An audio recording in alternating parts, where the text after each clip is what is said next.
अतुल शर्मा, मैं ward number 15 से जिला परिषद सदस्य हूँ। ज्ञापन दिया सर, आज क्या मुख्य मांग? आज हमारी जो मांग थी वह इस विषय को लेकर थी कि सेब सीज़न शुरू होने वाला है और प्रशासन की जो तैयारियां है सेब सीज़न को लेकर पूरी नहीं है। हालांकि यहाँ पर एक प्रशासनिक बैठक भी हुई थी डीसी साहब की अध्यक्षता में, लेकिन जो आज भी रोड्स की स्थिति है, स्पेशली जो मेरे वार्ड से सेब आता है उसमें जो करगोली नाला से देहा वाला पैच है वो पिछले 5-6 सालों से जो मुख्य मार्ग है वो मेटल नहीं हुआ। लिंक रोड वहाँ बार बार टूटता रहता है और चौपाल से देहा मुख्य मार्ग पर कम से कम 50 से 60 पेड़ कभी भी गिर सकते हैं ऐसी स्थिति में। और तीसरा जो हमारा सेब जाता है वो पुलवाल से नेरी पुल होते हुए सोलन जाता है, उस रोड की स्थिति भी खराब है, पैच वर्क नहीं हुआ है। पिछली बरसातों में जो भारी नुकसान हुआ था रोड्स का वो भी अभी तक पूरा नहीं हुआ है। ये सारी बातें हमने आज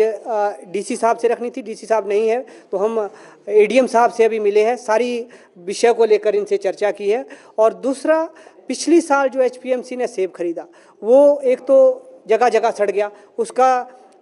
पूरी तरह से आज तक भी ऐसी स्थिति है सड़कों में जहां हर कहीं फेंका दुर्गंध आज तक उससे उठती है। तो हमने ये सजेशन दी कि जो और एजेंसीज है हिमफेड भी सेब खरीदे, एचपीएमसी खरीदे और पिछले 1 साल से पेमेंट्स हमारे किसान बागवानों को सेब की एचपीएमसी ने नहीं की है, वो पेमेंट्स भी की जाए। दूसरा, आड़तियों को भी डायरेक्शन दी जाए, एक तो बिना लाइसेंस धारक कोई भी सेब ना खरीदे। दूसरा, आड़तियों को ये डायरेक्शन हो कि 15 दिनों के अंदर जो है हमारे किसान बागवानों की सेब की पेमेंट्स भी दी जाए। दूसरा एक सजेशन हमने सरकार को दिया कि सबसे ज़्यादा जो सेब बरसातों के कारण फंस जाता है वो पंचायतों में फंसता है, जो हमारे संपर्क मार्ग हैं, जो लिंक रोड्स है उसके टूटने के कारण फंसता है। और जो हमारे डिविजन्स है पीडब्ल्यूडी के उसमें 1 या 2 मशीन है और एकदम से जब बरसात की स्थिति होती है तो वो प्रशासन जो लिंक रोड्स है उनको खोलने में नाकामयाब रहता है और हर गाँव के अंदर 5-7 हज़ार पेटी सेब की होती है। तो उसके लिए हमने प्रशासन से कहा कि अगर आप स्पेशली पहले ही पंचायत प्रधानों को कुछ फंड इशू कर देते हैं एनडीआरएफ का या जो भी इनके पास पैसा आता है एसडीआरएफ का,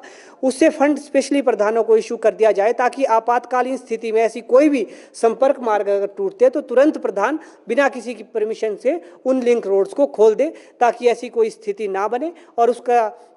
जो भी फंड होता है वो एसडीएम या कंसर्न जो ब्लॉक डेवलपमेंट ऑफिसर है उसकी निगरानी में वो सारी व्यवस्था की जाए। तो इन सारी बातों को लेकर आज हमने प्रशासन को ज्ञापन सौंपा है और हमें उम्मीद है कि जो स्थिति पिछले वर्ष जो सेब की दुर्दशा हुई वो इस वर्ष ना हो और प्रशासन पहले से जागरूक रहे ताकि किसान बागवानों की जो पूरी 1 साल की मेहनत है, क्योंकि हमारे ऊपरी शिमला के चाहे रोडू, रामपुर, जुब्बल, कोटखाई, चौपाल, ठियोग, इसकी सारी आर्थिकी 90% जो है सेब पर निर्भर है। तो हमारे बागवान किसानों को नुकसान ना उठाना पड़े, तो समस्याओं का सामना ना करना पड़े, इन सारी विषयों को लेकर आज हमने प्रशासन को ये ज्ञापन सौंपा है।